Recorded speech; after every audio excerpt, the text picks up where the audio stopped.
اللہ کی قدرت۔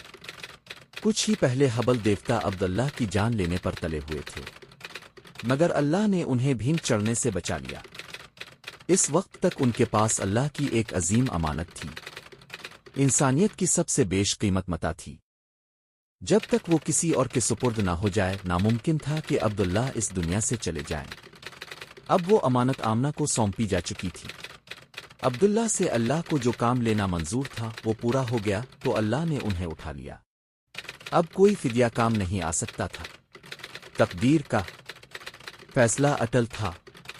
دوشنبہ کا دن تھا اور ربیع الاول کی 12 تاریخ تھی کہ آمنہ کے یہاں ولادت ہوئی۔ نومولود بچہ بہت ہی خوبصورت تھا، چاند بھی اس کے سامنے پھیکا تھا۔ آمنہ نے اپنے خسر عبد المطلب کو خبر کی کہ آ کر پوتے کو دیکھ لے۔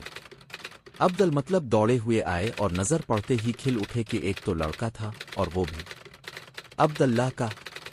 وہ خوشی سے نہال ہو گئے، چنانچہ بچے کو گود میں لیا، سینے سے لگایا، ماتھے پر بوسا دیا، پھر اسے لیے ہوئے کعبہ پہنچے اور اس کا طواف کیا اور بچے کا نام محمد رکھا۔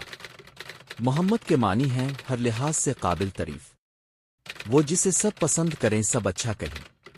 پھر ولادت کے 7ویں دن عبد المطلب نے اونٹ ذبح کرایا اور قریش کی دعوت کی۔ لوگ کھانے سے فارغ ہو گئے تو کسی نے پوچھا، عبد المطلب، کیا وجہ ہے کہ اپنے پوتے کا نام محمد رکھا؟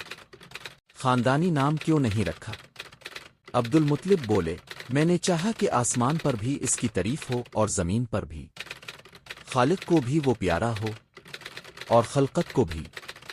قریش میں اونچے گھرانوں کی عورتیں اپنے بچوں کو دودھ خود نہیں پلاتی تھیں، دیہاتوں سے دائیوں کی ٹولیاں آتیں، وہ بچوں کو اپنے یہاں لے جاتی، ان کو دودھ پلاتی۔